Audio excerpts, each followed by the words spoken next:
इस एपिसोड की शुरुआत वहीं से होती है जहाँ से पिछला एपिसोड खत्म हुआ था। फाइनली एक जो बड़ा यहाँ पे था भाई बीस्ट आ जाता है। जैसे आता है सामने से जीहोंग रहता है, वो पूछता है इससे कि यहाँ पे ठीक हो ना मैडम यून। कहती है या मैं ठीक हूँ। सबसे कहते जीहोंग तुम्हारा जो मेन काम है सामने से अपने हथियार लेके भाई उसके भाई पैर पे हमला करने पे देखना, यान कि तुम्हारा काम है सामने से भाई यहाँ पे उसको अटैक को भाई आने से ऐसा रोकने के लिए। और बाकियों से कहती है हाँ भाई तुम्हारा काम है सामने से जीहोंग को सपोर्ट करना, यानी तुमको मैंने जैसे जैसे समझाया सामने सोच से करो, यानी भाई लग जाओ। उसके बाद से जिसको जैसा काम मिला था वो काम पे लग जाते। और फाइनली कुछ मिनट बाद हम लोग घुमा फिरा के वो जो चैन था भाई उससे, चैन या फिर रस्सी बोल सकते बीस्ट को पकड़ने वाला, उससे यहाँ पे भाई पकड़ लेते हैं। और पकड़ने के बाद खुश है और कहती है भाई नाइस वर्क, तुम सब ने मिलकर यहाँ पे काफ़ी अच्छा काम किया। और तभी सामने से यहाँ पे यान गई ना, वो कहता है उनसे रुको यार मुझे एक सामने से काफ़ी बड़ा डाउट आ रहा है, क्या यहाँ मैं पूछ सकता हूँ। यून कहती है या पूछो। तो बता दें कि अभी मैंने जब यहाँ आने से पहले जीहोंग से पूछा था इनके बीस्ट के बारे में, तो सामने से उसने ये बताया था ये लोग यहाँ पे भाई इम्प्योर मेटस या और खाते हैं और सामने से बहुत ज़्यादा सब प्योर निकालते हैं। मतलब जब हकते ना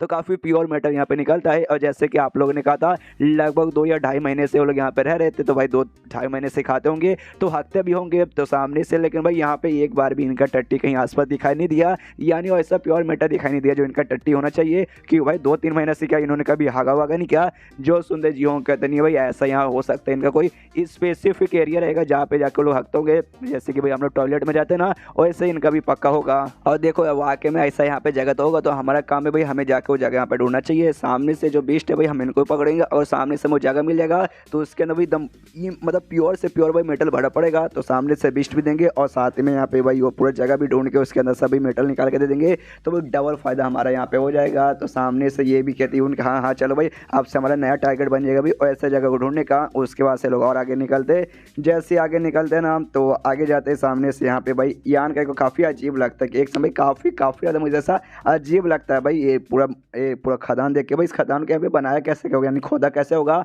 और तभी यान के कहते रुके यार मुझे यहाँ पे बहुत ज़्यादा ऐसा अजीब फीलिंग आ रही है, तो ये भी कहते अच्छा क्या ऐसे क्या बात है। यान कहते रुको भाई चेक करके बताता हूँ, और अपने डिवाइन सेंस के जरिए चेक करता है। तब उससे यहाँ पे ना बहुत ही स्ट्रॉन्ग बंदा जो कि यहाँ पे ट्रांसजेंडर स्टेज का है उसका पावर यहाँ पे महसूस होता है कि यहाँ पे बहुत ही स्ट्रॉन्ग ऐसा दुश्मन है। लेकिन इतने लंबे समय से भाई हम लोग यहाँ पे ढूंढ रहे हैं और इनमें से किसी को आइडिया नहीं पड़ा, अब जाके मुझे यहाँ पे आइडिया पड़ रहा है। और मुझे याद आया अंकल सन ने ये बोला था कि सामने से यहाँ पे मैं पूरा एरिया चेक करके आया हूँ, और सामने से अंकल सन को यहाँ पे आइडिया नहीं पड़ा। इसका तो खाली एक ही मतलब हुआ कि सामने से जो ये मौका मतलब ये जो भी दुश्मन होगा ना भाई ये अंकल सन के सामने भी बहुत ज़्यादा पावरफुल होगा, अंकल सन भी इसके सामने टिक नहीं सकते। तो यहाँ पे कहते हैं देखो भाई, तो सामने से लोग पूछते हैं भाई क्या हुआ गड़बड़ चेक किया क्या, एक कहते हैं कि हाँ भी मैंने चेक किया यहाँ पे बहुत ही ज़्यादा स्ट्रॉन्ग बंदा है और काफ़ी ज़्यादा यहाँ पे खतरा है, हो सकता है सब हमारी जान भी निकाल सकते हैं। तो एक भलाई हमारी इसी में कि भाई हम लोग यहाँ से निकले। जो सुंदर जीहोंग कहते हैं कि देखो भाई हम लोग यहाँ पे कोई छोटा मोटा काम करने नहीं आए, इंपॉर्टेंट काम करने आए और ये टाइम बिल्कुल भी मजाक करने का नहीं है। जो सुंदर यान के बोलते हैं मैं मजाक नहीं करूँ, वाकई में सीरियसली एक बहुत ज़्यादा स्ट्रॉन्ग यहाँ पे बंदा है, हमें यहाँ से निकलना चाहिए। उसके बाद सामने से यहाँ पे यून कहती देखो भाई मैंने पहले ये सोचा था भाई तुझे अपने सेट में ज्वाइन करवाने का, लेकिन अब यहाँ पे मुझे ज्वाइन करवाने कोई मूड नहीं है, तो यहाँ पे डरपोक टाइप का बंदा मुझे यहाँ पे लग रहा है। ऊपर से सामने से भाई ये टीम की कैप्टन मैं हूँ, तो ये टीम यहाँ पे कब जाएगी कहाँ जाएगी कैसे जाएगी वो यहाँ पे मैं डिसाइड करूँगी, ना कि भाई तेरे जैसा बंदा जो कि यहाँ पे बाहर से आया है। जो सुंदर यान के बोलता है ओके ठीक है तो भाई तुम्हें सामने से यहाँ पे रुको मैं तो यहाँ से जा रहा हूँ, इसलिए निकल जाता है। यहाँ पे जीहोंग रोकने की कोशिश करता है लेकिन रुकता नहीं है। उसके बाद इससे भी पूछता है यहाँ पे मैडम से, कह रही मैडम यून आप ही बताओ यार सामने से मतलब जा रहा है, अगर उसने यहाँ पे सच बोला तो हो सकता है वाकई में कोई ऐसा स्ट्रॉन्ग दुश्मन होगा तो हम क्या करेंगे। जो सुंदर ये यहाँ पे कहती भाई ऐसे कैसे भाई सामने से कौन ज़्यादा स्ट्रॉन्ग है, भाई ये ज़्यादा स्ट्रॉन्ग है या फिर अंकल सन ज़्यादा स्ट्रॉन्ग है। ऑफकोर्स अंकल सन और ट्रांसजेंडर स्टेज के बंदे उन्हें सामने से खुद देख के पता नहीं भाई यहाँ पे कोई भी गड़बड़ नहीं है, तो यहाँ पे वाकई में कोई गड़बड़ नहीं होगा,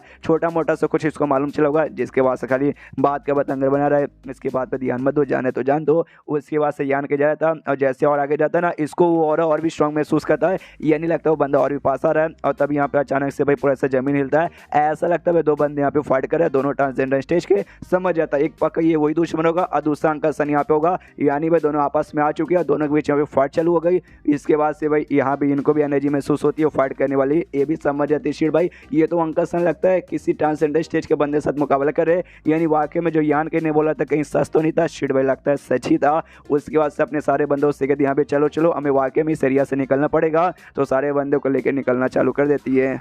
लेकिन यहाँ पे जो रास्ता था ना भाई 2 रास्ते थे भाई, आगे पीछे के दोनों यहाँ पे ब्लॉक हो जाते हैं, समझ नहीं रहा भाई कहाँ से भागे। तो यहाँ पे यून बताती है भाई ऊपर ध्यान से देखो भाई, ऊपर से थोड़ा सा जगह वहाँ पे अटैक करो, उसे तोड़ के निकलेंगे। तो वहाँ से कोशिश करते हैं शीश होता है यान के और यान के जाए भाई वहाँ का भी पूरा जमीन हार मतलब हिल रहा है, ऊपर सर का जो दीवार वगैरह था भाई वो भी ऐसा पूरा गिरने लगता है इसके ऊपर, ये भी समझ रहे थे वाकई में अंकल सन भाई उस आदमी का फिर जो भी अपोनेंट है दुश्मन उसका मुकाबला नहीं कर पाएंगे।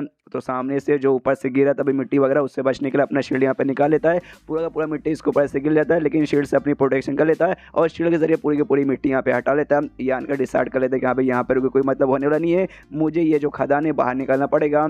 तो यहाँ पे उड़ते उड़ते और शील्ड के जरिए वो जो जमीन है ना ऐसा फाड़ते हुए खदान से ऐसे डायरेक्ट बाहर निकलता है, लेकिन जैसे खदान से बाहर निकलता है इसको मालूम चलता है अंकल सन का जो और है ना डिसअपियर हो चुका है, यानी शायद अंकल सन की मौत हो चुकी होगी। उसको ध्यान के यहाँ पे नोटिस करते एक एरिया से यहाँ पे कुछ और महसूस हो रहा है कुछ बंदों का, और पक्का शायद यहाँ पे यूं ना उसकी टीम होगी। तो वहाँ पे उड़ते हुए जाता देखता हाँ ऐसा कुछ मतलब मिट्टी वगैरह से धंसे हुए ढेर सारे बंदे लोग। तो आवाज लगाता कहता भाई सुनो यूं तुम अंदर हो क्या भाई? सामने से यूं कहती हाँ यान के बोलते रुको मैं तुम्हें यहाँ पे आजाद करवाता हूँ। सामने से पूरा ऐसा गड्ढा खोद के मिट्टी विट्टी हटा के उसको यून को बाहर निकालता, उसके साथ जियो होगा कोई साथी लोग भी थे।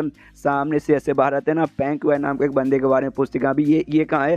सामने से जियो कहता हमें नहीं मालूम, हमें मिला नहीं, शायद मलबे में दब के मर चुका रहेगा। उसके बाद सब बाकियों के बारे में पूछते कहाँ पे, लेकिन हमारी टीम के आधे में बस बचे, बाकी आधे कहाँ हैं? यान के बोलते देखो भाई अभी वो सब के बारे में टेंशन करने की यहाँ पे कोई जरूरत नहीं है, वो सब पक्के यहाँ पे मर चुके रहेंगे। और ऊपर से हम लोग यहाँ पे फंस भी चुके कि भाई अंकल सर ने बाहर साइड यहाँ पे बैरियर लगा दिया है, तो तुम में से किसी को यहाँ पे बैरियर वैरियर तोड़ने आता है क्या? जो सुनते यहाँ पे ये कहती नहीं भाई तो अंकल सन को मालूम था। यान के बोलता गुड, मैंने तो पहले ही कहा था भाई कहीं प्रॉब्लम वॉब्लम ना हो जाए। उसके बाद सामने से ये कहती कोई बात नहीं, लेकिन अंकल सन है ना, ये कहते नहीं भाई अंकल सन भी नहीं है, अंकल सन के यहाँ पे मौत हो चुकी है। उसके बाद से यहाँ पे उल्लुओ नाम का लौंडा वो और साथ में रुआन भी आते हैं। तो सामने से वो दोनों जैसे आते यून पास में जाती पूछती भाई अंकल सन का है? तो बताते भाई उनकी मौत हो चुकी है।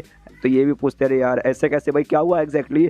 जो सुनते वो लोग कहते आई डोंट नो, हमें भी नहीं मालूम चला एग्जैक्टली यहाँ पे क्या हुआ था। रुआन बताती हाँ एग्जैक्टली मालूम नहीं चला, अचानक से कुछ ऐसा परछाई जैसा आ गया। उसके बाद से अंकल सन ने उसके साथ मुकाबला किया, उसके बाद से भाई उनकी मौत हो गई और पूरा ऐसा कांड हो गया, मलबा वलबा गिरने लगा। जैसे जैसे हम लोग बच के यहाँ पे बाहर निकले थे तो ये भी यहाँ पे कहते ओके ठीक है कोई बात नहीं चलो। सामने से यान के सोचते कि यहाँ पे जितना बड़ा मैंने मुसीबत सोचा था ना ये मुसीबत वाकई में उससे भी बड़ा आ गया। अच्छे से दिमाग लगा के भाई चाल अपना चलना पड़ेगा वरना आगे चल के कुछ भी हो सकता है, बहुत ही ज़्यादा बड़ा लफड़ा हो जाए। उसके बाद से भाई वो लोग अपने सफ़र पे ऐसा निकल जाते हैं, भागते भागते जा रहे थे। तभी यहाँ पे तभी महसूस होता है इनका टीम का जिंगबू नाम का जो बंदा था सामने से उसको कुछ यहाँ पे अजीब होता है और उसी बीच में इसको कुछ अजीब सा आवाज़ भी सुनाई देता है इसको भाई उनको। और तभी जो बंदा जेंगबू वो अजीब अजीब सी बर्ताव करते करते करते ऐसा ज़मीन पे गिर जाता है और उसकी मौत वहीं पे हो जाती है। ये लोग देख के भाई और भी गिर जाता है, अरे बाप रे ये सब चल क्या रहा है भाई, वाकई में हमारे पीछे छोड़ा है, कोई जाल लगा है, क्या चल रहा है? अचानक से एक बंदा भागते भागते मर कैसे गया? यान के यहाँ पे बोलता है रुकने का टाइम बिल्कुल भी नहीं है, हमें आगे चलना चाहिए। तो यून भी कहती है अच्छा ठीक है भाई चलो। और चलते चलते जो बैरियर था ना भाई बैरियर के पास से लोग पहुंच जाते हैं और जैसे बैरियर के पास आते यून कहती है पक्का भाई अंकल संदूरा लगा वो बैरियर होगा बीस्ट ताकि यहाँ से भाग ना पाए। तो सामने से भैया बैरियर हमें भी भागने से पे रोक रहा है। तो सामने से अंकल सन नहीं हटा सकते थे लेकिन अंकल सन मर गए। तो एक ही रास्ता बच्चा भाई हम सबको मिलकर पावर लगा के भाई इसको तोड़ के यहाँ से निकलना पड़ेगा तभी जाके हम निकल पाएंगे, ऐसे तो शायद हम लोग बिल्कुल भी निकल नहीं पाएंगे।